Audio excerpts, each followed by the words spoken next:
Hey, what's up, guys? So, I figured we'd do a live stream on a Friday afternoon. I don't know how many of you guys are at work right now. It's, about 3 o'clock Pacific time, 6 Eastern, so I guess some of you guys are getting off work. But anyways, I've been working on some videos, felt like taking a little break and doing a live stream. So I guess as far as some new stuff that's been going on lately, the Redline EX just finished that giveaway. So that one is in the mail. I just posted the video about that. I got a Max 360C in the mail recently, so I've been playing with the Wi-Fi and whatnot. That's been pretty cool. Something else that I've just heard about.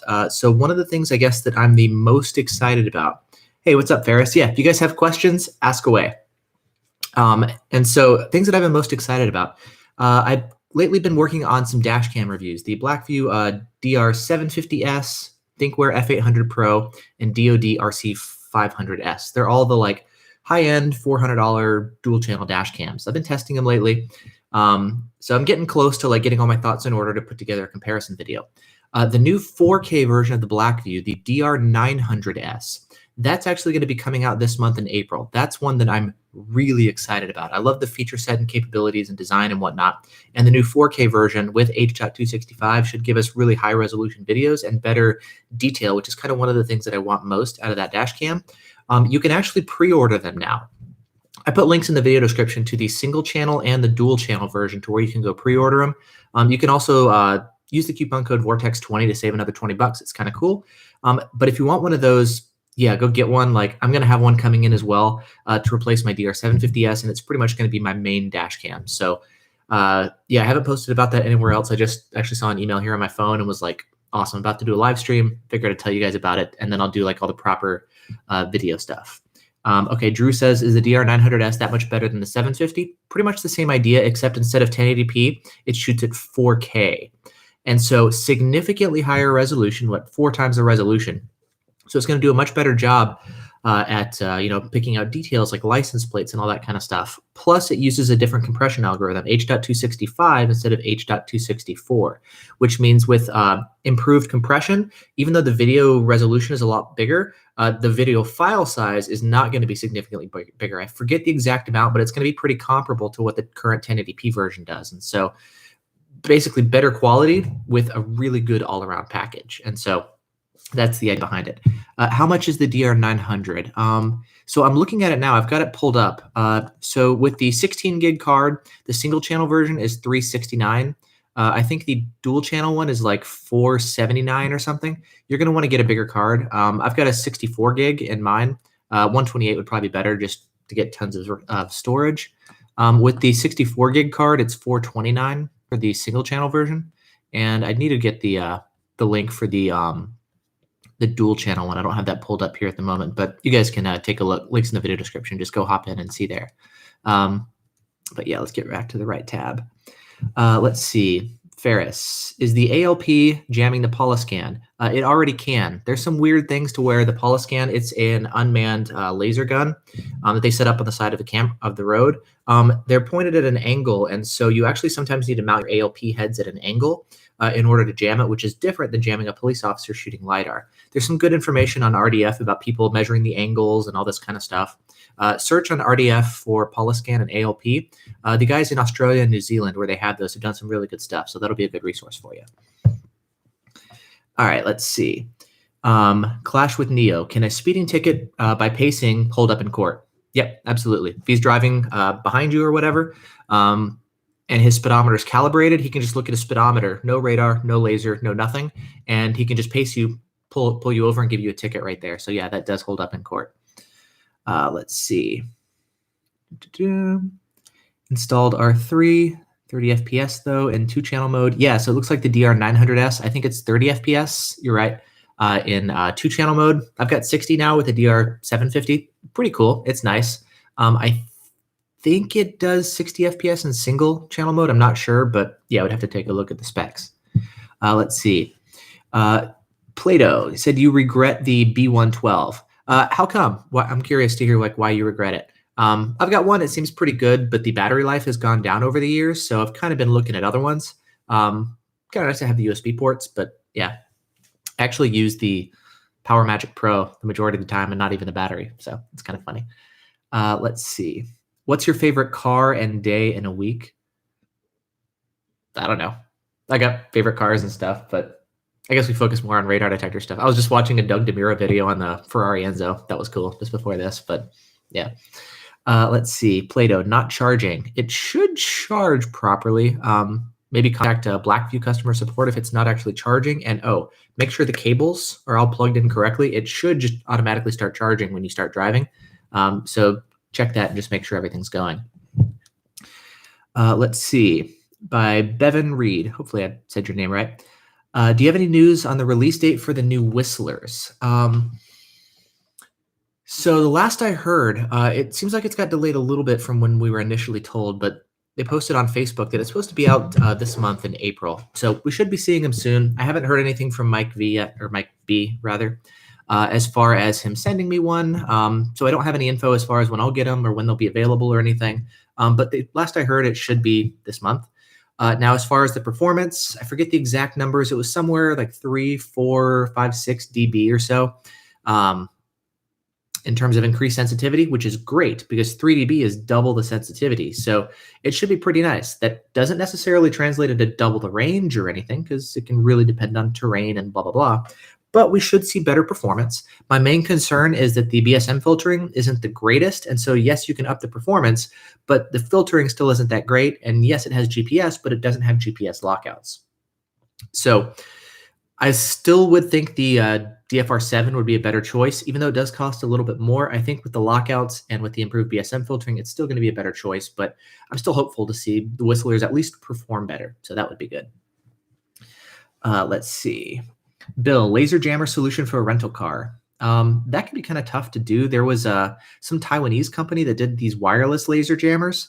I forget the exact name. It was like the A12 or something. They were decent. I mean, they can't jam all the guns out on the market or whatever, but for just something cheap that you can throw on a rental car and they'll work against some basic guns, that was actually an option.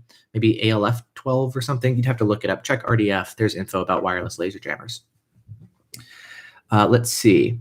Yes, so Play-Doh, there is the new Blackview has a new battery, the B124. It's basically like their take on the Cell-Link Neo. It looks like the same case, very similar in terms of specs and whatnot. I don't have one to test or anything. It would be kind of cool, but it looks really, really similar to the Cell-Link Neo. So yeah, Blackview has an option for a bigger battery now too. Wooshock 97. Does the Escort Max 360 with Escort Live offer any advantage over the Uniden R3? Does Uniden have anything like Escort Live? Yes, very different detectors, different features. So Max 360 versus R3. R3, of course, longer range, good filtering, lockouts, and the price is much nicer. So it kind of hits that sweet spot with like, performance and price and all that kind of stuff, The Max 360, it has a lot of other compelling features too. I mean, it's got your arrows to help you locate the threat. Very helpful. Escort Live to make it easier to program your detector from your phone, to get cloud alerts shared with other drivers. You can do it with Waze, but you have to kind of mess with your phone while you're driving or whatever, or maybe use the Waze voice control stuff. It's nice to have it completely automated and not worried about backgrounded apps or any of that kind of stuff. It just shows up on the detector's face. It can display the speed limit on the front of the detector screen, which is kind of nice. The BSM filtering actually looks to be better with the Escorts than it does with the R3. It's a lot more plug and play, meaning the lockouts are automatic. You can just toss it up in your windshield and it automatically handles your lockouts. For my wife, I turned off K-band for her. I don't want to have to teach her what's a false alert and how do you tell between a legit alert and a false and a BSM and a speed sign and all that kind of stuff. I just shut it off altogether. We don't have a lot of K-band here, but if we did, I'd probably give her something with auto lockouts because it's really nice for people who aren't radar detector enthusiasts. And well, even people who are, it's kind of nice to let it do all that for you and not accidentally lock out a cop because it was the first time you saw it and whatever. I mean, there's a lot of cool stuff to say about it. No, it doesn't have the range of the R3, and yes, it costs more. And no, it doesn't have as many updates as the R3. But again, pros and cons to everything, So yeah, let's see. What's your favorite jamming? ALP? Clash with Neo. When a sign says aircraft enforced, what does that mean? Basically, there's places where they do aircraft enforcement, meaning they actually fly over the highways with helicopters or planes, and they will do speed measurement with a stopwatch or a camera. Basically, there are kind of two main ways to do it. One is to have 2 points marked on the road. Sometimes they'll have these white lines painted on the road every quarter mile, every half mile or something. My dog's down there playing with my feet. He's waking up. And basically, cops can sit there with the stopwatch and see how long it takes you to go quarter mile or a half mile. All right, come on up. Come on, buddy. All right. Sorry. Doggy. So they'll basically use a stopwatch and they can measure your speed and then radio down to a chase car down on the ground level and say, hey, there was a black SUV, lane 1, doing 85 miles an hour, pull them over and give them a ticket kind of thing. And you can actually pick them up with a scanner. There's videos of that online. Your radar detector doesn't help against that. Laser jammers doesn't help. They also have newer technology. I've seen videos where they just point a camera at a car and it can automatically track the car and it automatically knows distances and roads and all that kind of stuff. And so they don't have to sit there with a stopwatch. It can just pop up on a computer screen and show what the speed is. So there's newer technology that's out now, but that's basically what aircraft enforced stuff is. Let's see. Ferris, I would need your advice about the Poliscan. We don't have Poliscans here. I've never faced them. They have them in Maryland. They have them overseas. If you need info about the Poliscan, check RDF. And you can chat with people who encounter them regularly, and they'll be able to give you a lot more information than I can, other than saying, yes, the ALP can jam it and angle your heads. So yes, that would be the best resource for you. Let's see. What's your best license plate photo blocker? The no photo seems to be the best one. I've actually taken it off my car since it's sitting over in the closet. It works, but I don't run red lights and I don't have speed cameras around to really mess with. And I don't want to bother with it, going off when I go through toll booths and stuff, which I do all the time. And so having to go and unplug it when I'm going through a toll booth and it's raining outside and I'm out there to unplug the no photo, I can turn off my lights to disable it, but that doesn't work at night. So I've spent so many times going to unplug the no photo so I can drive through toll booths at night. And I don't have, red light cameras to deal with. So I just uninstalled it and I don't worry about it. But if you're looking for the best one, the no photo is the one to get. Napster 6. Would it be possible to have a radar detector pick up the Doppler effect from a radar gun? Not really, no. For example, GPS-enabled radar detector should be able to reverse the actual frequency from the one it's receiving. And do what? Jam it? Spoof a speed on the gun? Do any sort of jamming, which is really illegal? You don't really measure Doppler shift other than the signal actually bounces off of your car and back to the radar gun. So the radar gun knows its transmitting frequency and it can measure the Doppler shifted frequency, but you can't really do that if you're the one in the car with the radar detector. You just hear the sound. You don't get two different sounds to compare or two different radar signals. You just get the one. So you can't measure Doppler shift. Yeah. Maybe you're asking something else. So let me know, Napster 6. Let's see. How much labor would it be to install the ALP and Redenso RCM? Really depends. For a simple front-only install, could be $500 plus. If you want to get into front and rear, that can be more. If you want to start, getting into custom mounts or 3D printing mounts or custom drilling inside your car, you can get really crazy. I've seen installs that are $2,000 plus for really high-end stuff, So it really depends. There's a variety. But yeah, anyway, that should give you a rough idea. And it really depends on who you talk to and all that stuff. So, okay, let's see. In the future, will satellite issue tickets by Awesome Awesome? I don't know. You tell me. I don't have a crystal ball. I couldn't tell you. I haven't seen anything as far as satellite enforcement. I mean, if they're taking pictures from above, they can't see your license plate. We don't have that level of resolution. I was just watching a video the other day about company that takes photos for Google Maps, and they were saying their resolution is 12 inches or something like that, which is amazing for a satellite that's up in space, but there's no way they can resolve details like license plates, and they're not measuring. I guess they could measure speed, but that's not really what they're doing. Yeah, I guess measuring the light or taking a picture of the license plate is kind of the tough part for that. Michael Slocum, is there an adapter to see the R3 on my Ford's nav screen? No, there is no sort of Bluetooth to pair to your phone or external display the way the V1 has. So there's no way to, as a superb Bop is saying, B-O-P, there's no way to tie it into your nav screen. It is a completely standalone device. It's a box that you put on your windshield. It gets power and it does its own thing. Has its own display, its own speaker, its own interface, and it's a complete standalone package. It doesn't interface with your car stereo or anything. So yeah. Dionysos, cool name. Dionysios Sparengis. Hopefully I was close on that one. Cool name. Are you Greek? That's a cool name. Anyway, best place to sell a radar detector. RDF would typically be the best one. You do have to be a beginner member or above, so like 50 posts, for example. But that's the best place to sell them.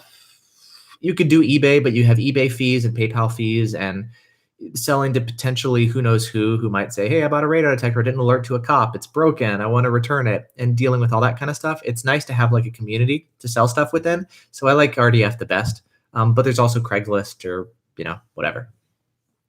Yusananda, do you think in the future that Uniden will release a radar detector with arrows with R1 or R3 performance? Yes, Greek, cool. I'm sure they will. It totally makes sense. The patent is expired. So now that they've got a very successful platform, it would totally make sense for them to do a detector with arrows. I'm sure it will cost more, of course, than the R3 will. But if you want the arrows and you're willing to pay extra, whatever that's going to be, then yeah, it would totally make sense for them to do it. Who knows as far as time frame or whatever. But yeah. Philip Keds, will you be doing any videos on the Beltronics GT360? Yes, I will, and I have one on order. I tried to contact Escort and say, hey, can you send me one? They don't actually have any. So I've got one, and my tracking information says it's 4 days away. So just checked here. So yes, I have one. It'll be here next week. So I'll do some videos with the GT360, and I plan on comparing it to the Max 360 and the Max 360C. I've got some testing scheduled maybe next weekend if weather holds up to go test that guy out. It's going to be the same as Max 360, but it's good to do testing either way. And then I'd like to send it out to the guys in Texas for them to test it as well. So yes, got one of those coming in and stuff to come, videos to come and whatnot. Okay. 73 Novaman 73. Have you done any more testing on the Redenso M? Yes, I have it in my car. I've been running it for the past couple days. Nice, good detector. The new firmware update seems to improve some things, like the lockouts now seem to be working properly so far from what I've seen.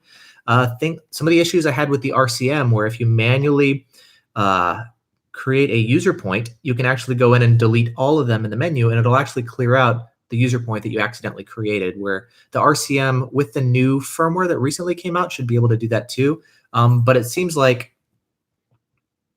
I'll answer that one next.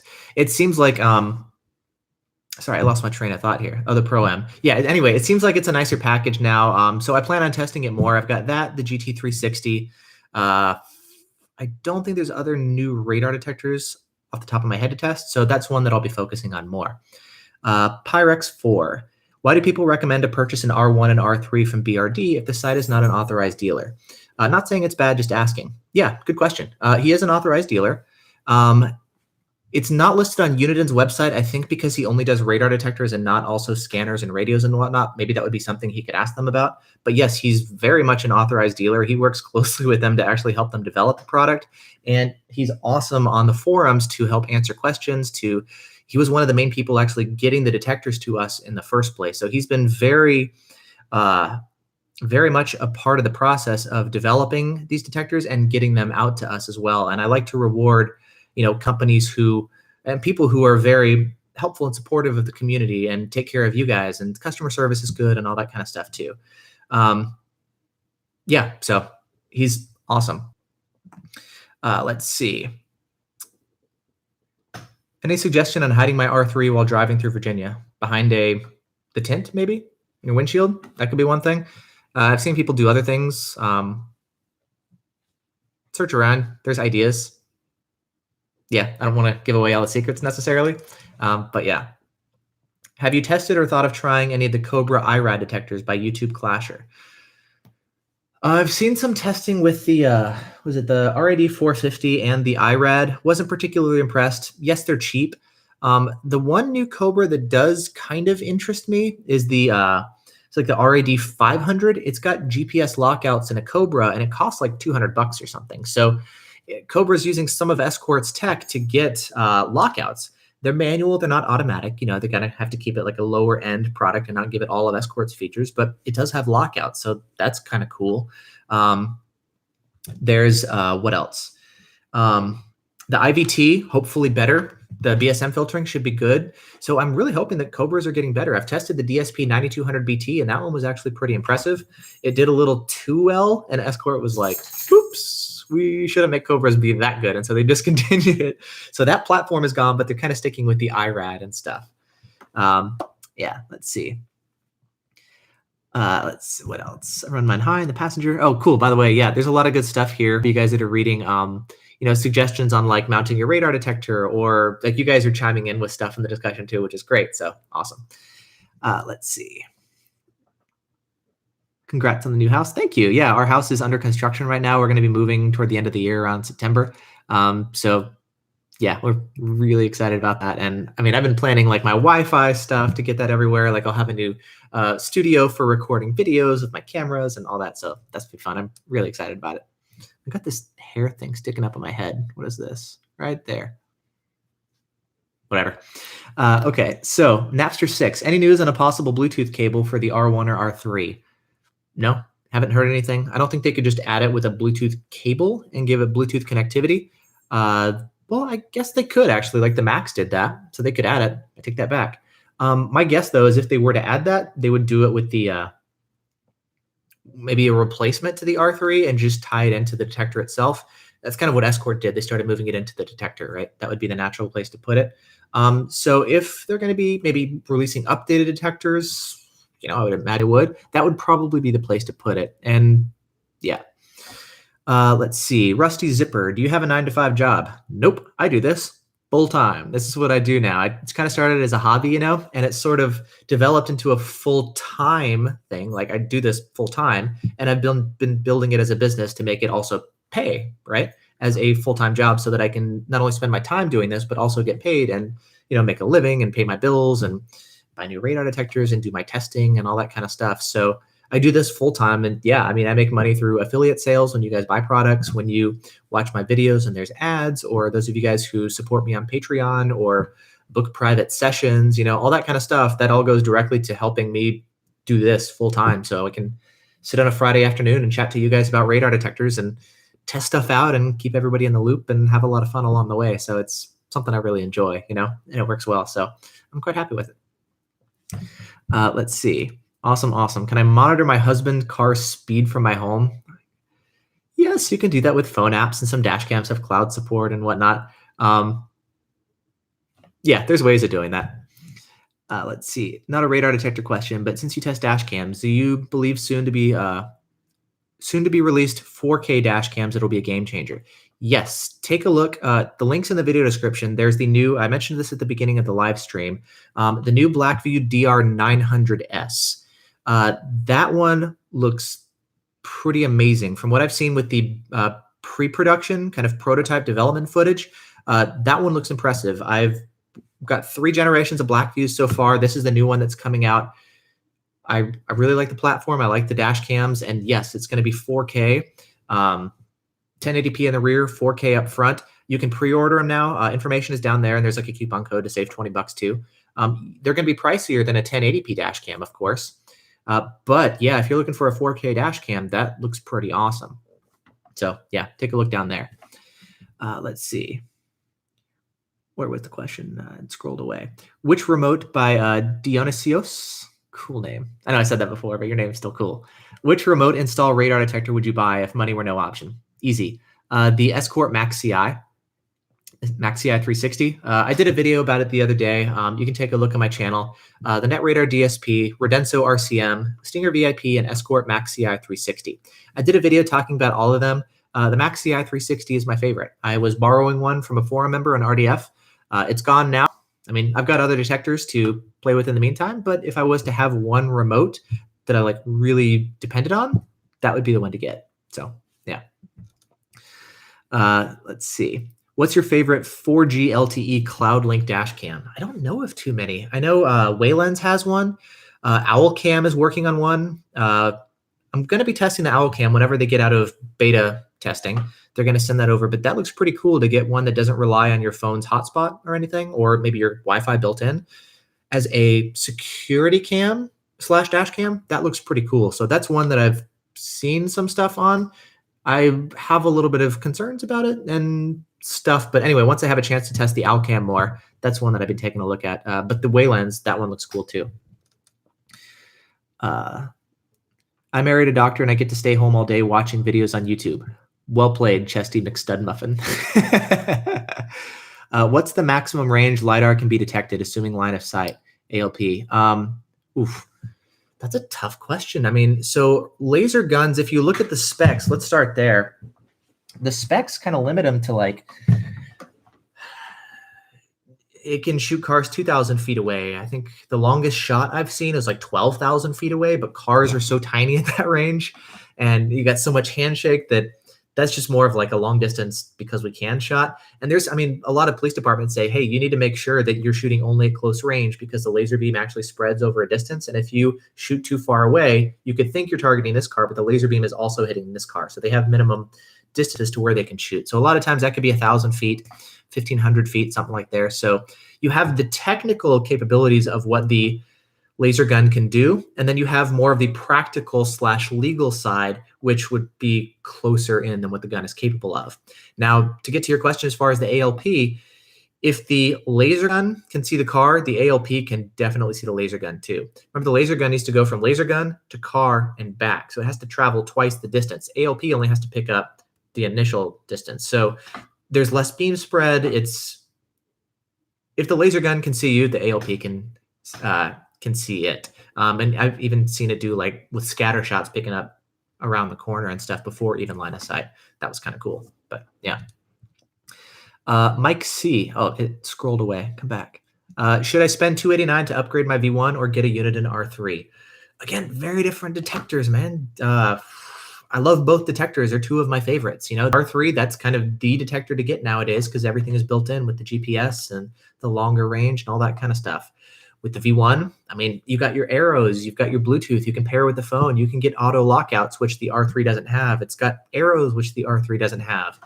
It's got a lot of really cool third-party stuff that's being developed. And so I know it doesn't really answer the question, and it's hard to say because like they're quite different detectors, and it really depends on you and your driving situation. If you've got the V1 and you love the arrows and you couldn't live without them, keep the V1. You know, if you find you're short on range and you wish you had longer range, maybe the R3 would be a better choice. So since you have the V1, you can kind of take a look at your current experience and what you'd want to change versus what you're currently satisfied with, and keep that in mind when you're making your decision, you know? Okay, Plato, can you use the same wiring for the black views? You should be able to.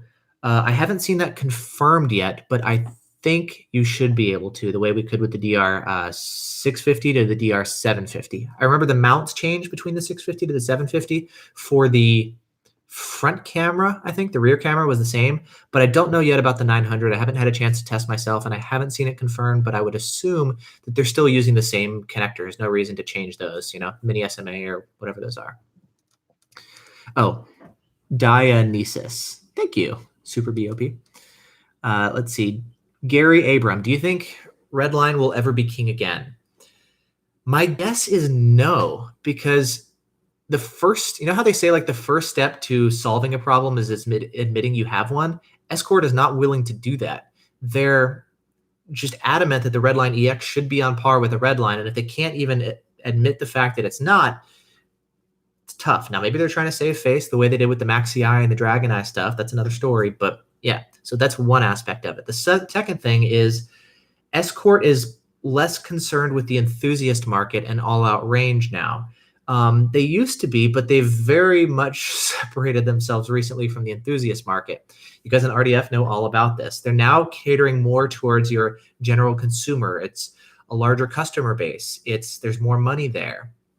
They're going for the convenience and the plug and play and the arrows and all that kind of stuff, and the marketing over raw, well-engineered products, you know?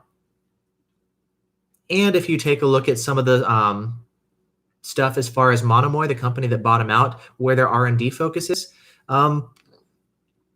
based on what I've seen so far, I don't expect them to spend a lot of money to try to get beyond the Uniden just for the sake of bragging rights. I don't think financially or in terms of their focus as a company, that's really what they're looking for. So no, I don't expect them to try to be the long distance king. That's my guess, my educated guess perhaps, but my guess. So yeah. Missed a bunch of questions. All right, let's scroll. there's so many good questions here. I'm like, I want to get to all of them and not miss the good ones and, get everybody, all that kind of stuff. So let's see. What mount do you usually recommend for the R1 and the R3 by Pyrex? I saw the blend mount, but it's $100. It's way overpriced. Is there something sturdy that is cheaper? Yes. So I've tested the blend mount versus the radar mount mirror mount. It's about $30 on Amazon. Search my website for radar mount. There's like a search bar in the top right-hand corner. I don't know which side is right on your screen. This is right on my side. I don't know if it's flipped or whatever. Anyway, search for the radar mount. You'll see the comparison there. It is cheaper. I don't like it as much. It damaged my rear view mirror. It's more painful when you're adjusting it.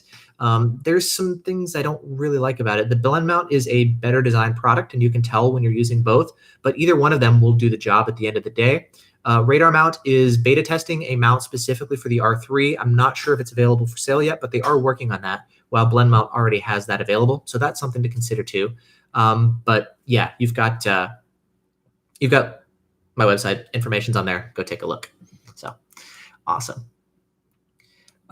Motorcycle specific question. Adaptive Technologies TPX 2.0 review coming soon. No, I messaged them a few months back and was like, hey, I've heard about your radar detectors. I'm thinking about testing one. I've never done one. And we got to talking, and long story short, we both agreed that it actually wouldn't be a good idea for me to test and review it. And the reason that was the case is a lot of the stuff about that detector, the design, the waterproof housing, the button layout, be able to do it or interface with it when you're driving a motorcycle, or the way the audio can be piped to a headset. A lot of that stuff, the mounting options, a lot of that doesn't really apply to people who drive cars like me. And so you can take a motorcycle specific radar detector and put it in a car to test range and BSM filtering and features and whatnot. And you can get kind of an idea about it, but I wouldn't really be able to fully appreciate all the features and the benefits that it offers. And so while I could do some of the normal testing, I don't actually think I would be a good person to test and review it, which is why I've never got into that. But yeah, I get asked about it from time to time, and that's the reason why. I would love to see one of you guys, if you guys have a couple different radar detectors, or you just want to make videos, you got a GoPro in your helmet, or you want to use your cell phone, whatever. Buy it, test it, do a review, and let me know your experience. And then actually, yeah, let me know about your video. I'd love to read or watch the video and see your experience of it. So that's something that wouldn't be good for me to do, but it would be great for somebody who does ride motorcycles and has a better appreciation for all the little details to do a video on. So I'm going to throw that one back to you.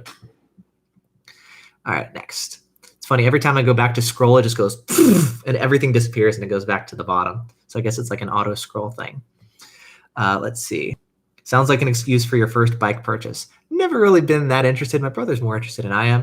And I think with the fact that I recently got married and I'm going to be getting kids soon, probably not something that my wife would be super excited about. So yeah, I think I'm going to stick to my cars. I'm happy with them. Plus in Seattle with all the rain, I like having a roof. I like the convertible so I can take the roof off when it's sunny, but I like being able to put it up too as needed, and the weather changes a lot. So yeah. Let's see, Tomcat. I just downloaded 1.37 for my R3. How long usually until the next firmware update? I don't know. I know one of the next things they're working on is MRCD development. I don't know exactly how far along in the process they are.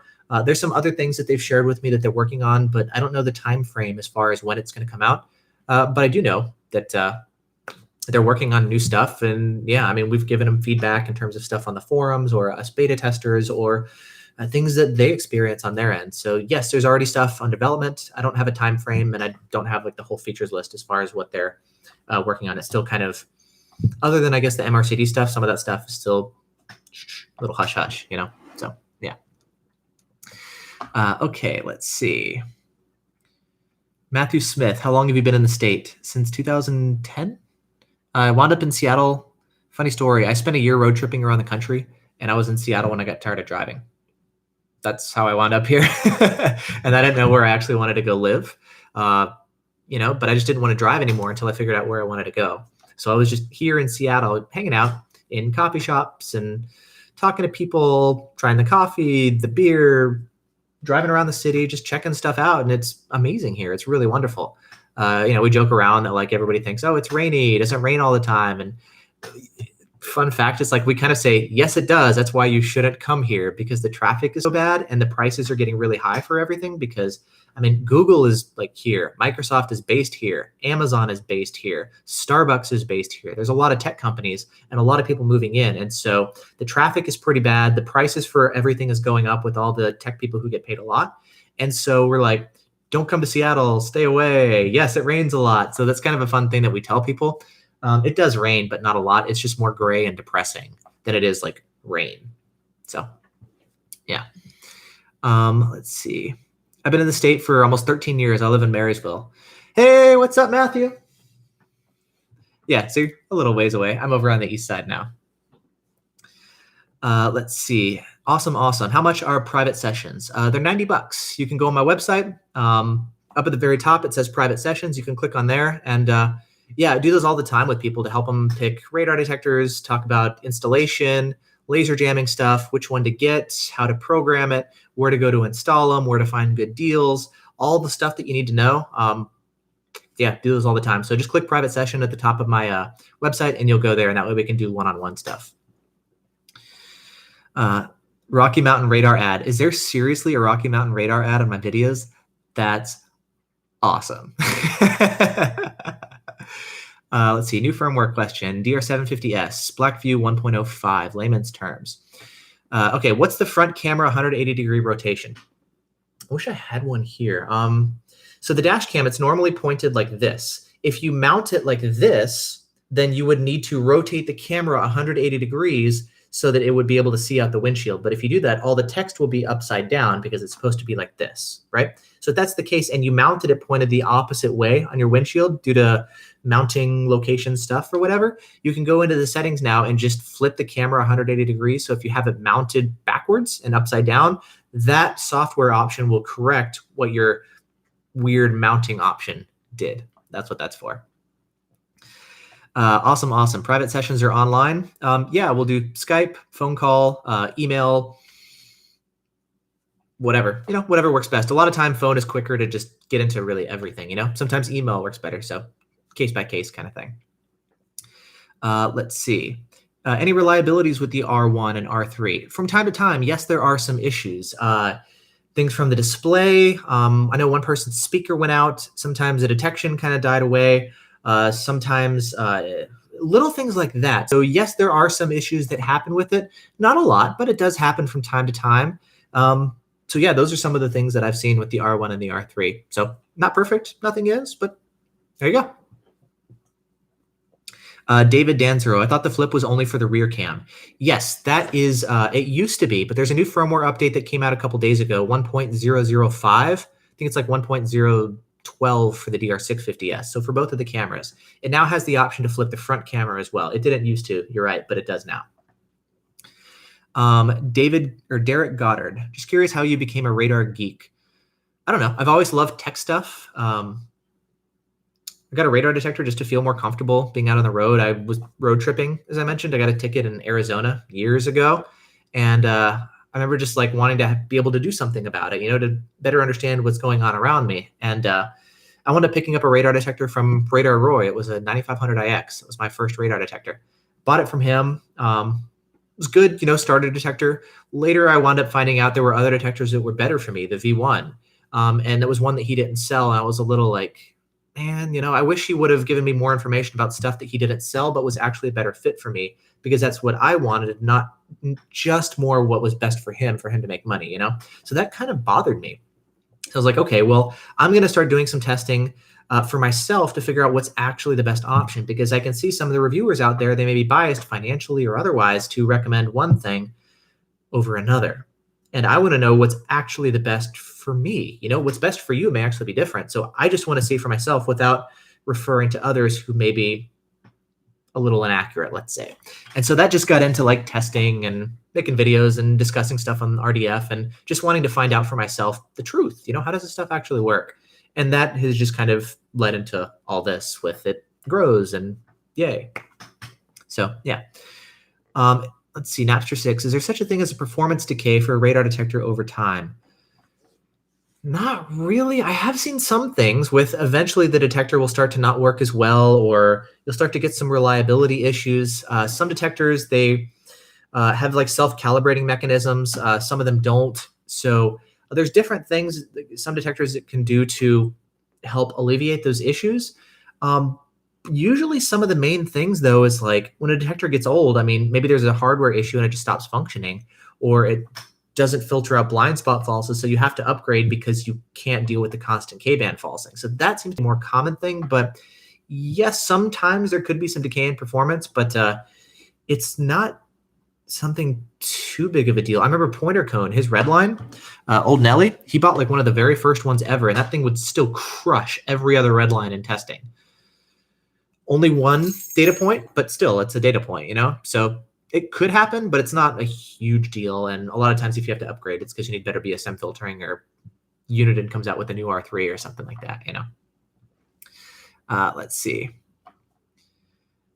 Will you fly to LA? I don't have any plans on going to LA. Yeah. Rest in peace, Radar Roy. Yep, rest in peace. You are missed. Let's see. Daniel Johnson, how do police detect speeders without radar being detected? My radar detector doesn't go off. I just posted a video about that. Watch that one. It talks about a couple reasons why your radar detector doesn't go off, ways that they can do that. Laser is one way. We talked about aircraft enforcement in this video. They can measure from the skies. They can do pacing, which we've also talked about in this video, where they can just drive behind you essentially and look at their speedometer. Their speedometer is calibrated, so it is accurate, and they can use that. Doesn't trigger your radar detector. So there are a variety of ways. A radar detector definitely doesn't make you, as you're finding, immune to tickets or to, you know, avoiding any of that kind of stuff. So it's one tool in your arsenal. And yes, there's ways for cops to give you tickets without even using radar at all. So that is possible. Let's see. Jeff Sandy, if you don't want to hardwire your R3 into the rearview mirror, what would be the best place to mount it inside the glass for maximum highway protection? Up high by the rearview mirror. The reason is it helps it better see over hills. It gives it a higher vantage point, so it can see a lot of times over traffic. It can see over a lot of the other stuff. Now, it's funny. People will say, what about remotes in the grill? Those are mounted lower. And they're like, okay, well, maybe it could see under cars in traffic, or the fact that it's not behind the glass may give it a little bit of an advantage. So there's all this discussion and whatnot. But in short, with a windshield mount radar detector like you're asking about with the R3, up high by the rearview mirror, and then yeah, so not under the rearview mirror, since you don't want to do that, but just kind of up next to it. It's where I run mine. You'll see it in all my videos and stuff. That's the best place to do it. If you mount it lower on the windshield, you'll get better laser sensitivity because it's closer to the headlights and the grill, which is where they're shooting with laser, but doesn't really help you avoid a ticket, whereas mounting it higher to help you detect radar better, that actually would help more. So that would be the way to go. Let's see. Former police officer, and I would just pace them by Geary Reality Group. Yeah, exactly. Pacing. There you go. So pacing, speedometer, done, ticket. So keep an eye out for light bars or Charger headlights or Explorers or whatever is in your area, in your rearview mirror. There's ways of doing it, you know. Charles Berardi. When do you know when you're actually being clocked from a radar? Is the sound constant or rapid beeps on the escort red line? So the beeps are different. If it's a strong, that's going to be K-band. If you're hearing multiple beeps, that's going to be Ka band. So the type of radar gun is going to trigger, based on the frequency, a different alert from the red line. So a K-band alert versus a Ka band alert will have a different sound. So it's not just that, it's more of how strong the signal is. Is it very intense? We're looking more for that. Usually once you get closer to the officer and he's able to clock you, your radar detector is going to be going just about full tilt. So that's kind of a way to gauge. It's not exactly spot on to say if your detector is alerting at 100%, he can clock you. If it's anything less, he can't. It's not like that. Again, case by case and detector by detector, and is it front and rear or whatever. But that's kind of a good gauge. If it's alerting really strongly, you know you're kind of in the danger zone, you know? So that's kind of something to look out for. Let's see. Has your car gotten hit since your videos last year? Thankfully, no. I used to live in downtown Seattle, and it'd be a lot of parallel parking in the street. And so out there, yeah, it would get whacked. I think it got hit at least twice that I know of. I did get into an accident a couple weeks ago. I posted about that. A guy made a U-turn and went right into the side of my car and pretty much T-boned me. Car was okay. Everything has been taken care of since. I was totally fine. He was fine. All that kind of stuff. Sorry, I'm adjusting my seating position. So there was that. Replaced the door, and now I have an accident on my Carfax, which kind of sucks. But yeah, so there's that. Yeah. Let's see. Pyrex, do you still use the mirror tap or the hardwire fuse thing? I almost never use the mirror tap. Just because in my car, well, a couple of reasons. First off, I don't typically use the blend mount because my Miata is kind of a small car. And if I hang a radar detector there, it's blocking a fair amount of my visibility. Plus, because I'm constantly switching detectors, I have to go in and change the bracket around to be able to mount a different detector. Another thing is I use a V1 hardwire up by my rearview mirror. So if I want to mount a V1 up there, I've been running that one for the past few weeks. I just took it down yesterday or today. That's connected to the Bluetooth adapter. So if I want to do any of the V1 app stuff with V1 driver or V1 or anything, JBV1, I would need the Bluetooth module. And so I use the V1's power cable, which is compatible with everything else, like the Redenso XP, the Unidens, the Escorts, etc. I did have some issues with hardwired Savvy muting Escorts detectors. That was kind of a funny thing. So I got rid of Savvy and I used just a normal power hardwire cable with the V1 Bluetooth adapter, and that's compatible with pretty much everything. And then it's really easy to just use a different suction cup to put on the windshield, plug in the same cable, and I'm good to go. So that's what I do.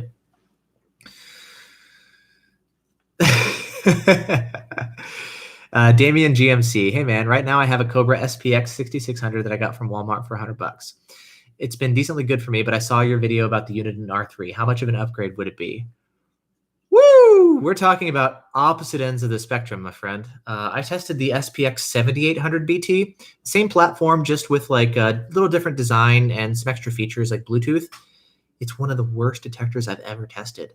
The range on it sucks. The filtering is bad. K-band alerts showing up as KA. It falses to KU in my driveway. It's one of the worst radar detectors I've ever tested. You search on RDF for that if you want. It causes false alerts on other radar detectors nearby because it not only detects radar, but it leaks energy back out, and it triggers false alerts on everybody else like me in the area. So it's not actually really that great of a detector for you, and it also causes problems for other people as well. So for so many reasons, the R3 would be a much better detector than the SPX 6600. So you got a good starter detector, I guess. That would be being nice to say, but yes, an R3 would be a significant upgrade for you. Let's see. Do pick up. Let's see what would be good. R3 saved me from a ticket. Awesome. Ashish Paul, is the R3 still the top radar detector? Anything coming out new that will throw in it?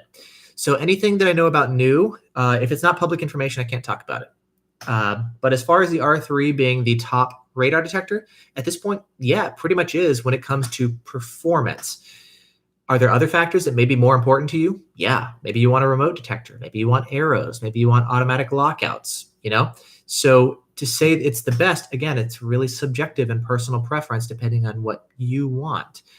The R3 doesn't have automatic lockouts. If I was to give it to my brother or to my mom, I would give them an Escort detector, even if the range is less, but it has the auto lockouts. They can just put it on their windshield and they can drive around and not have to figure out, is this a real alert? Is it a false? Is it a BSM? Is it a door opener?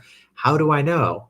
I just know it's a K-band alert. I guess I should press this button. I don't know. So when I'm working with somebody who's just like not into radar detectors and doesn't want to know the details, I think an Escort would be a better choice, you know? But if you're looking for all-out range and you're cool with manually locking out signals, yes, the Uniden's going to be a better choice. So what's best, again, can really depend on the person that you're talking to, which is why it's so hard to really say simply, what's the best detector? Blank. R3, Max 360, V1, Redenso XP, whatever, you know? It's tough to do. Let's see. Rebel, will the Redenso Pro M Gen 2 unseat the R3? In terms of range, no. The BSM filtering, from what I'm hearing, does seem to be a little bit better. It's got MRCD detection, and so it can do that. R3 is working on it, but will their detection be as good? Can they filter as well?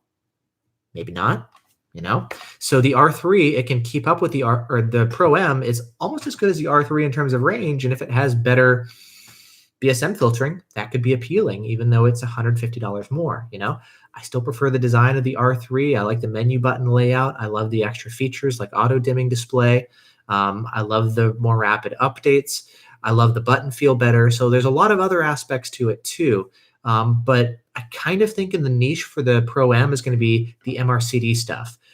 Maybe without that, if we find that the lockouts now those are taken care of and the BSM filtering is better, and you don't really care about the lack of accurate frequency display, get a long range detector with better BSM filtering. That could be a selling point, you know? So again, kind of comes down to what your priorities are. Let's see, Dustin, do you know of a mirror mount that can hold my R3 and a dash cam?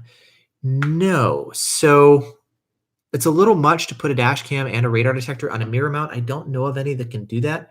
I think there might be something from Blend Mount that can do that with like smaller ones. I'm not sure, but usually it's just usually you just wind up put the dash cam right on the windshield, and then the radar detector on the Blend Mount is usually the way to go with that one. Christian Hanch, would you recommend installing an ALP yourself? I've done it. It's not that big of a deal. The toughest part was running the cables, and I got my hands kind of cut up going through stuff, especially trying to go through the back where my convertible top was. And so I had a professional do that, even though I could do it on the front, and even though I did it myself on my last car. So it can depend on what type of car you have. Some cars are really tough to get through the firewall, and where the engine is mounted, it can make it tough to get the cables through. So if you're handy with running cables and power and ground and all that kind of stuff, if you're comfortable soldering even, you don't have to solder for this, but if you're that kind of person, totally cool to do it yourself.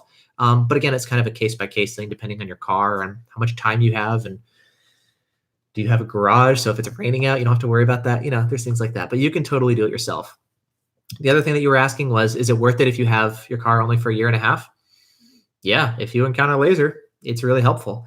And then you could always pull it later, or you could sell it with your car. You could do whatever, but I find it really, really helpful. I put it on my last car that was a lease, and I'm really glad that I did. It was very helpful. So, yeah.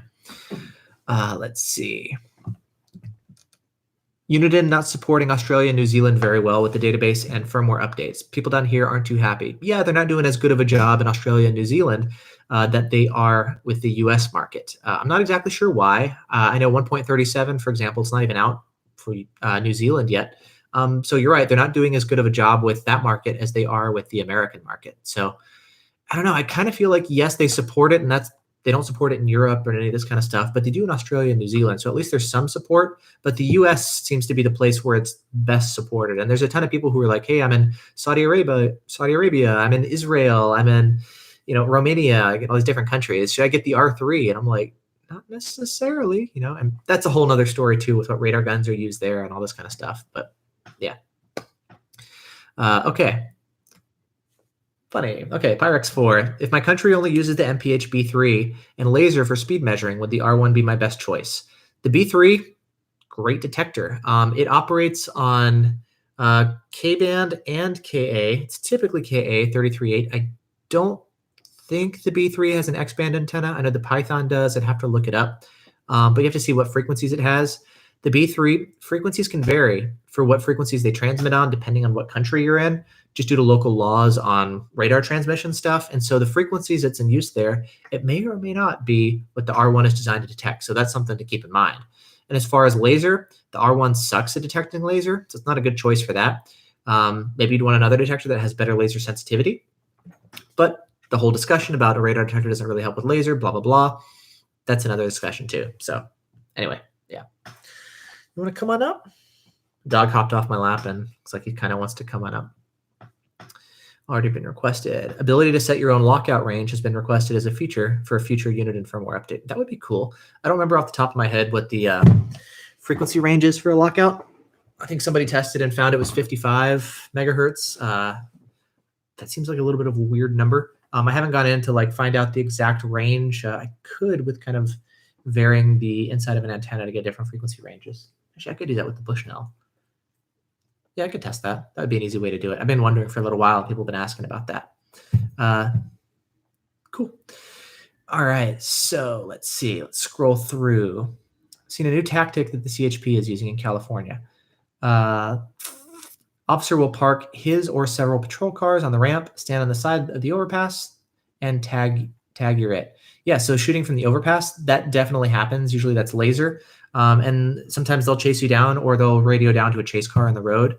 overpasses. They'll do that, and they'll also do radar. They'll hit you with radar from behind to reduce detection range from like oncoming traffic, and so they can actually pop you from behind. So a lot of times, head checks, mirror checks to see if they're sitting on ramps behind you or ways can all be really helpful. So yeah, they definitely do that. You're right. Bevan Reed will be testing the new whistlers and making a video. Yeah, whenever those come in. No word yet from Mike B as far as sending one over. Heard on Facebook they're supposed to be out this month. It's not really a huge priority. I mentioned it a little bit earlier in the video, but yes, it's going to have better sensitivity, but there's still no lockouts and the BSM filtering isn't the greatest. And so I'm guessing, well, it's going to be the same detector with a little bit better range, but even if the range is better, it's still lacking some really important features that other detectors have. And so I probably still won't recommend it. So I'm not like all jazzed about it, but it's cool to see more coming on from Whistler. So that's kind of my take on that. You're saying that there's something better than the R1 for the B3? No, not necessarily. I mean, for laser detection, sure. But for radar, if you're just trying to detect radar and it's just KA, man, you got segmentation available. Again, you'll need to do your research to see what frequency the B3s use in your country. Again, that's one of those things where I can't really go into detail about other countries because things can vary significantly. You've got other radar detectors in your country that may be a better choice that we don't have here.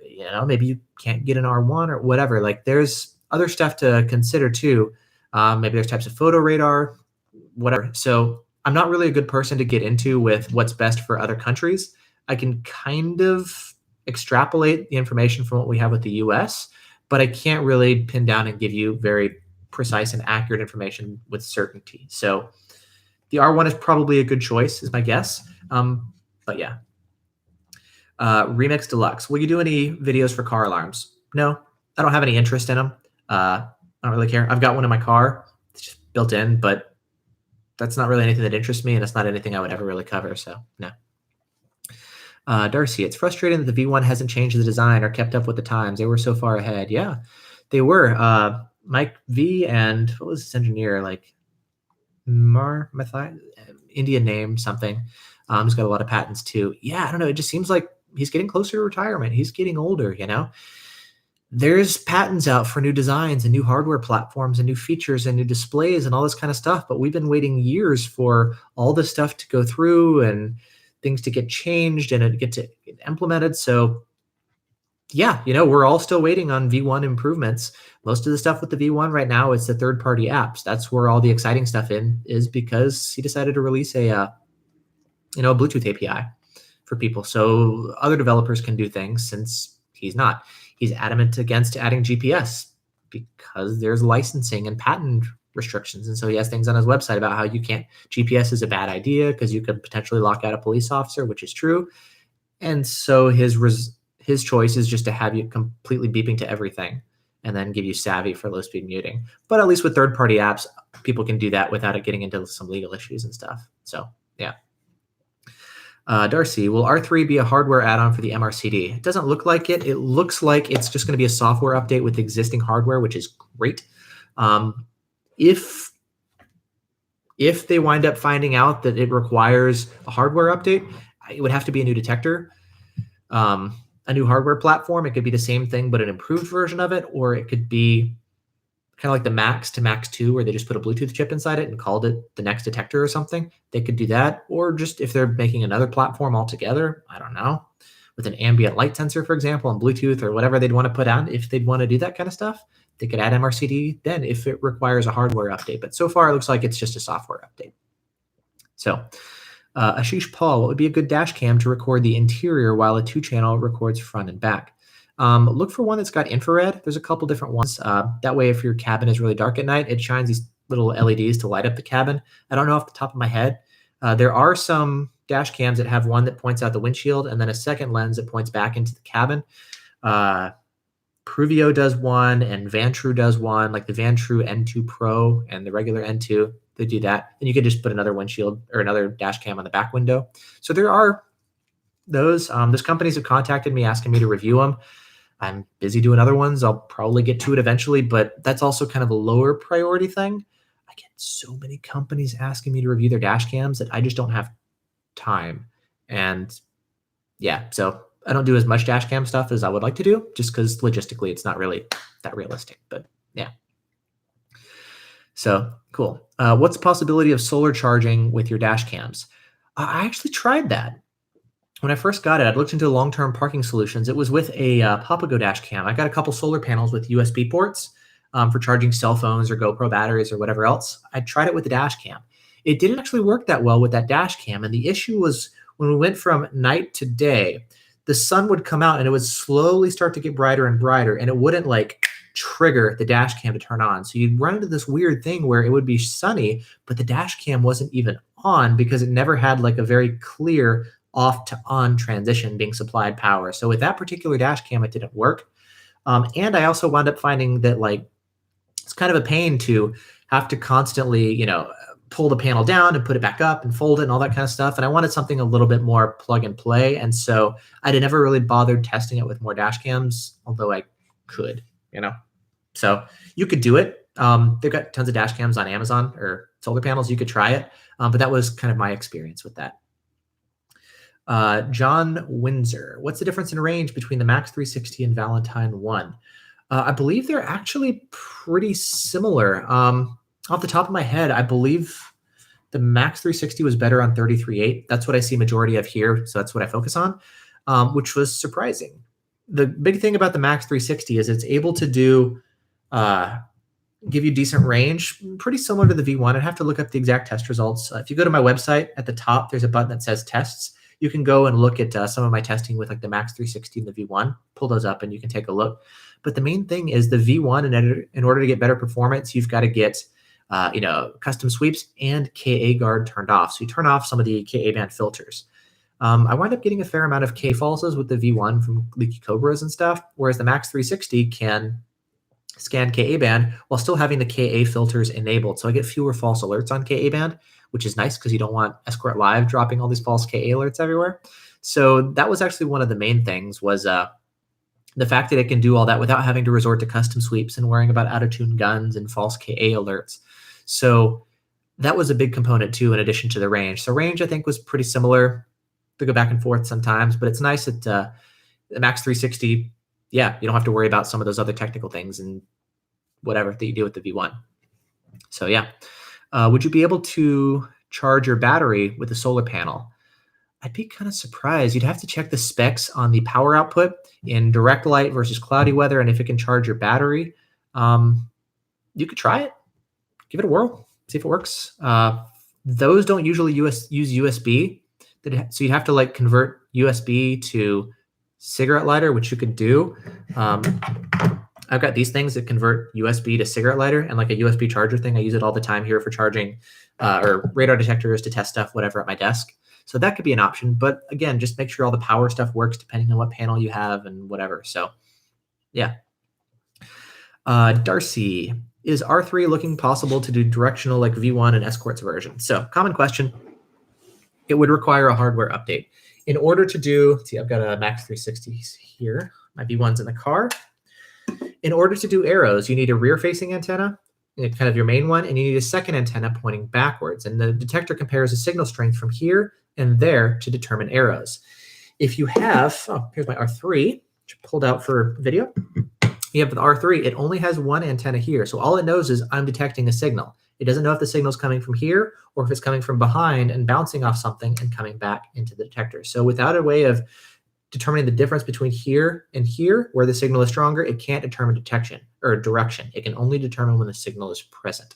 So that's why these detectors can't do arrows. And that's why it's not just a software firmware update to add it. It would require a new detector with a second rear-facing antenna, just like Escort did with changing from the Max 2 to the Max 360. They added a second rear-facing antenna, and that's how they got that. So, yeah. Uniden releasing new radar detectors this year. We'll see. Does KA pop help detect IO band KA radar? You would think so. It was interesting. I did some testing. Okay, so I've done the testing with the V1 and the Redline. I haven't bothered testing as much about it. I think some people have done it with the R3s. I don't think it was that big of a deal. I forget, but trying to hop off? You going, buddy?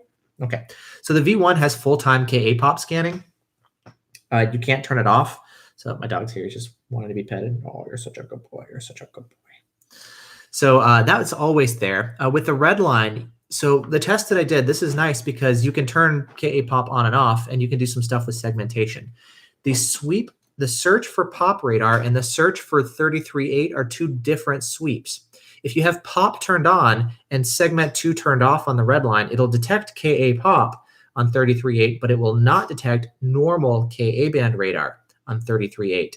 If you go the other way around and you have segment 2 enabled and KA pop off, it'll detect normal 33.8, but it won't detect pop. And so the search for normal radar, like instant on, and the search for pop are two different searches. They're two different sweeps. And so enabling pop detection is not necessarily going to help radar detection because they are two different things.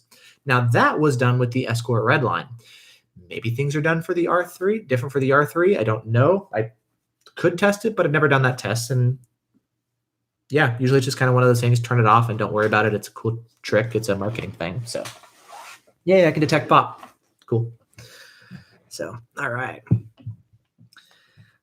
Need to turn off your jammers when you get alerted. Very good. Superb BOP. Yes. When you get shot with laser, slow down, kill your jammers. Very important.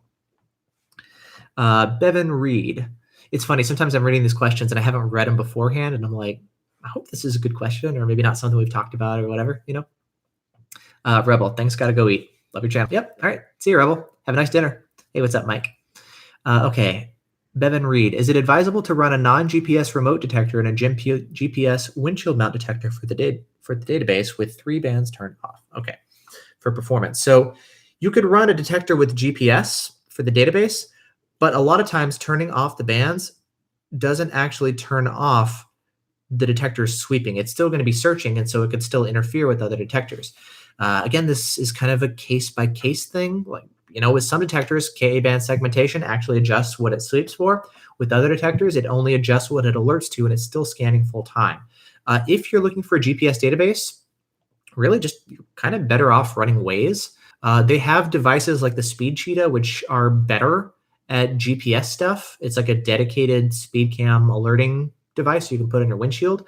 I've never tested one, but I've heard good things. It's kind of like Waze, but in a dedicated unit, and then you don't have to worry about interference between a windshield mount detector and a remote. So if you want a detector just for the GPS database, you're probably better off actually getting a GPS alerting system like the Speed Cheetah.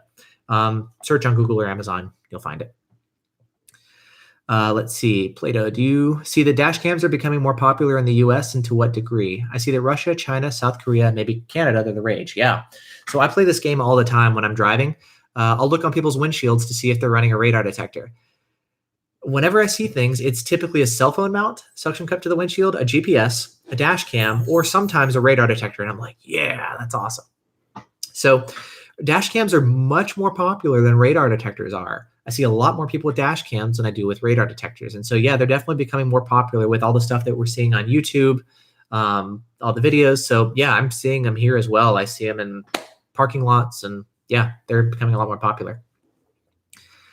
Let's see. Dominic, the other day I was driving past a small pole-mounted speed sign, and I noticed my V1 wasn't alerting on any band. Any idea what it could have been using?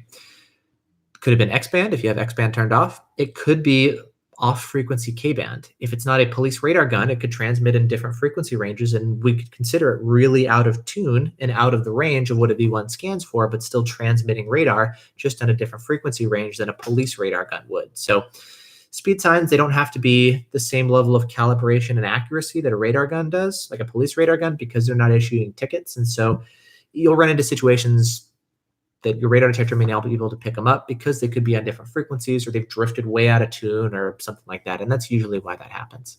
All right, let's see. Biohazardous 22. Hey, what's up, Biohazardous? Anything new to release on dates for motorcycle dash cams? I haven't really kept up too much with it because it's not really something that personally I'm super interested in, so I won't naturally gravitate to that. I know there's a couple companies releasing them. I have no idea if they're out. Talked about them at SEMA and CES. Maybe they're out. I have no idea. I haven't followed it. Any thoughts on the company Innov? Haven't heard of them. Blue Sky Seas development of their motorcycle dash cam. I haven't heard of anything other than what they posted on RDF, polling people for what they're interested in and what we're interested in, that kind of stuff. Rushmatic, do you think dual dash cams are worth it? Absolutely. I like it because we have rear plates here, or front plates, and so the rear dash cam will be able to see the front plate, which is really handy. I also really like it for if you're parked in a garage and you pull nose into your parking spot, which is typically what we do.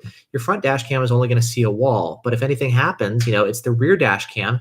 Somebody drives into you or tries to break in or whatever, your front dash cam is never going to see anything. The rear one is going to be the one there to save you.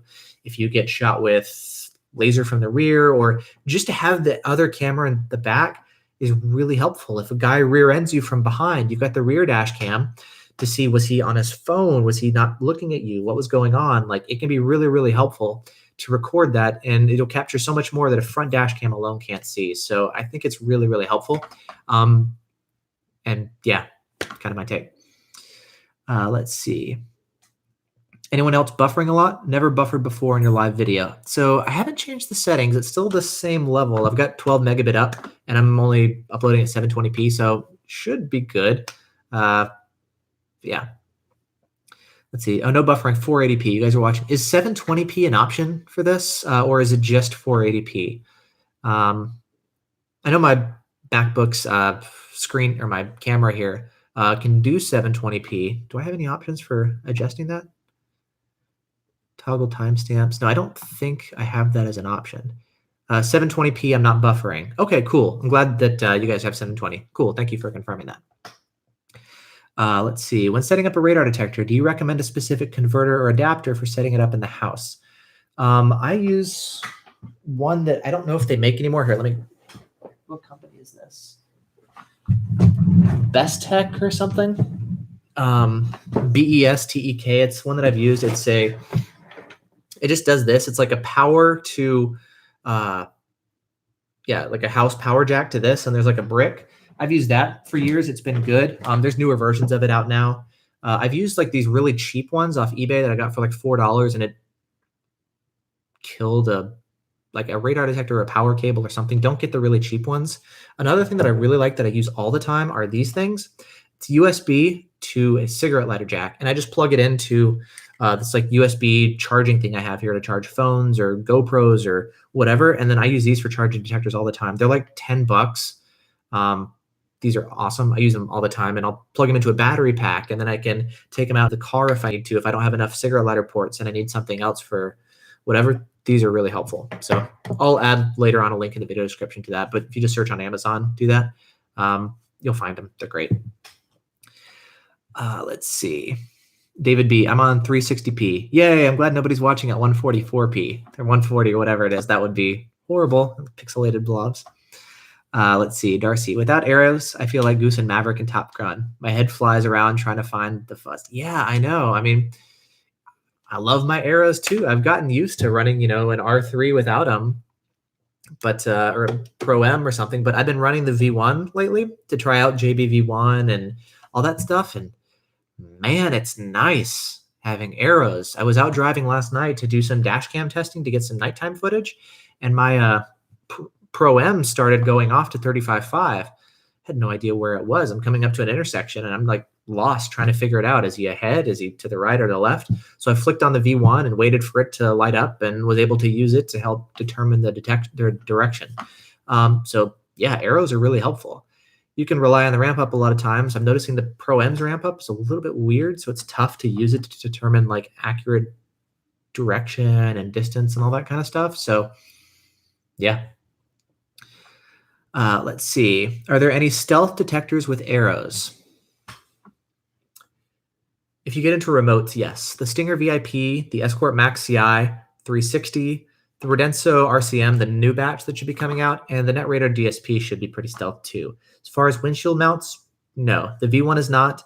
The Max 360 or 360Cs are not, and the Beltronics GT360, because it's the same platform, it will not be as well. So yes, no stealth detectors with arrows unless you get into a remote. So all over $1,000, yeah, pretty much. Unit and R3 is stealth. You're right, Ashish, but it doesn't have arrows. You could try doing two. I actually tried this for a while. R3 in the front windshield, R1 in the back. Not a big fan of it. Interference, similar sounds, all that kind of stuff. you could do that, but then again, you're starting to get up there on price too. So Ghetto Arrows. Yep, that's right. So do that. Yankee game is on, so Steven is out. See you, Steven. Go Yankees. All right, cool. So 4 o'clock. This is fun. I'll probably head off here in a bit. I'm just kind of taking a break from doing some dash cam review videos. Like, I don't know, I'm just not as excited about dash cam stuff lately. I mean, like when I get a radar detector, I'm like, yeah, I'm gonna do a dash cam. I'm like, so I guess, yeah, we mentioned it before, the new DR900S, links in the video description for that one. That's the new Blackview 4K dash cam. That's like the only real dash cam right now that I'm really excited about. So I'll be getting one of those soon. You can already pre-order them, which is great. I'm really looking forward to getting one in and comparing it to the DR750S. That'll be, from what I can see so far, probably like pretty much the ultimate dash cam, kind of the best of all worlds, at least as far as I'm concerned for dash cams. So that's the one that I'm most interested in. Yeah. Any news of radar detectors coming out in the future? Nothing that I can really talk about, I guess. Yes, there's new stuff coming out. There's always new stuff coming out. But as far as new stuff, I guess there's the new GT360 that just came, or that's coming out. I just posted a video talking about that. There's new stuff like the new Whistler that's coming out. Escort's doing the radar only Max CI, which I don't think is out yet, but that's an option. So, yep. Let's see. Thank you again for everything you do. Bought my Redenso XP and then the R3 after seeing your video, all your videos, literally. Awesome. Congratulations on your detectors. Those are great choices. We have Redflex K-band mobile speed camera vans in New Zealand. What would you recommend to defeat them? I would recommend you ask somebody in New Zealand. Go on RDF to the Australia, New Zealand section. I remember skimming over a thread recently. People were talking about the Redline EX and how it fared actually pretty well against that. But again, you have a lot of international detectors that we don't have. You have threats that we don't have the same Redflex K-band guns, you know, out here that you guys do there. So it's not something that I can test, and it's not something that I would really actively follow. So I would recommend that you'd actually talk to somebody who, you know, is much more familiar with that. So RDF, the Australia, New Zealand section, that would be the place to go. Awesome, awesome. What's your first name? Ariel. Do I Snapchat? No, I'm over the age of 12. No, just kidding. I've never really gotten into Snapchat. So Get Social Butterfly. What is the best radar detector for BSM filtering? That's tough to say. I'm kind of starting to think the Escorts potentially, the Max 360 and the 360C, they actually seem to be doing a pretty good job. Some of the other detectors like the IX, the Redline EX, I'm not as impressed with. The unit in R3 could be a little bit better. I still have to run it at reduced sensitivity to get it to quiet down. You know, it's good, but it's not the best out there. The new Redensos, people are saying like the Pro M is supposed to be better than the R3. I was running the Max 360C and the Redenso Pro M today at the same time. Bad vortex. And the Redenso went off to an Acura. The Max 360C didn't in auto mode. So there's a data point. Yeah, the Escorts do seem to be pretty good in terms of BSM filtering. They're kind of aggressive in terms of how they implement their filtering, but they do seem to be pretty quiet. Let's see. Okay, how does the DFR7 firmware work on the LRD950? Officially speaking, you're not supposed to do it, and they don't want you doing that, but yeah, it works, and I haven't really seen too many issues. You can load it on just fine and get the new features that came out for the DFR7 for the LRD950. And for the most part, yeah, it seems to be working fine. So, yeah, cool. Let's see. Good point. As always, get to say no, and I'll let my foot off the throttle. Any laser jammers apart from the ALP that work on all guns in the US? Escort seems to be pretty close. There do seem to be some versions of the Dragon Eye. I'm not sure exactly how up-to-date the information is that the ALP handles better. And even the guns that both of them can handle, the ALP will be more effective at giving you a bulletproof install over the Escort due to the jamming algorithms and also the fact that it has more heads, plus you've got the new TX sensors. It's got automatic jammer killing, timers and stuff. So the Escort seems to be the closest. But the ALP does still seem to have the edge. Let's take on that. Redline / Pro M interference. When Brainstorm gets back to me. Curious about that too. I have noticed the Redensos the Redensos and the Net Radar, they tend to like false other detectors in the area. The Net Radar DSP and the regular one, I have to like physically unplug them because even if you have the radar detector turned off and the ALP, it will still have the detectors on. Good to know for RDD immunity stuff. And it causes falses in other detectors nearby, so I have to unplug them. The Redenso, I've noticed sometimes like the Pro M and I have to do some housework now before the missus gets home. Yeah, no kidding. Got stuff everywhere, and then I got to put it all back together before she gets home. So I'm like, hey, when are you getting home? But yeah, the Pro M, it does seem to, I forget if it's like it causes false alerts or like it picks up other false alerts, but it doesn't seem to play that well with others. Yeah, that's something I've noticed. Bikini Fun. How do people on eBay sell the Max 360 so cheap? Stolen? Maybe. I don't know. How cheap are you saying them? Yeah, let me know. I haven't looked at that. I think you mentioned in your live last broadcast you're coming to New York at some point. Should we set up an RDF happy hour meetup? I don't know if I have time. It might be kind of cool. I was actually planning on meeting up with Alex Roy. We have a little bit of time when I'm there. My wife is a huge Harry Potter fan, and we're actually going up there just to go watch the new Harry Potter play. You can see like some of the Harry Potter stuff here. Hedwig the Owl, and this is with like the Slytherin necklace thing. It was a Horcrux. So that's some of the stuff. But we're actually going out there to watch the what's it called? The play, The Cursed Child, in person. And we have a little bit of time. I'm planning on meeting up with Alex Roy. I might bring some cameras and shoot a video with him, but I don't really have a ton of time. But if I did, yeah, that would actually be awesome to do a happy hour meetup with you guys. That'd be great. So yeah. Oh, right around the corner from my office in Times Square. Oh, that's awesome. Darcy, thanks to your vids, I now have a collection of radar detectors. Welcome to the club. Don't get into radar guns. You'll start collecting those too. That can be a lot more fun than radar detectors sometimes too. So yeah. Let's see. What's a happy hour for you? Drinks at a bar or restaurant or something? They're discounted, hang out. Cool, cheaper food. They're super common here. Do you guys not have happy hour there? That's super, super common here in Seattle. Seems like it's kind of spread, but yeah. What radar detector would you suggest to a novice? First purchaser, keep in mind to have a dash cam installed. So the dash cam doesn't really matter too much, but for the first purchaser, if you're not really techie, I think the Escort would be good.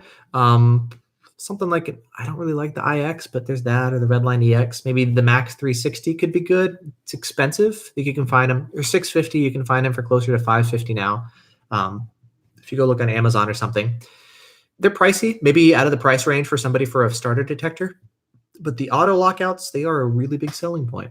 You know, it's a nice thing. The R3, it's a great one. I think the biggest downside is the fact that the lockouts are manual, and it can be tough, especially in the beginning, to know, should I lock out this signal? When do I use this feature? When do I not? So that's kind of the part that gives me hesitation from recommending it to people who are brand new, but it's a great detector. So yeah.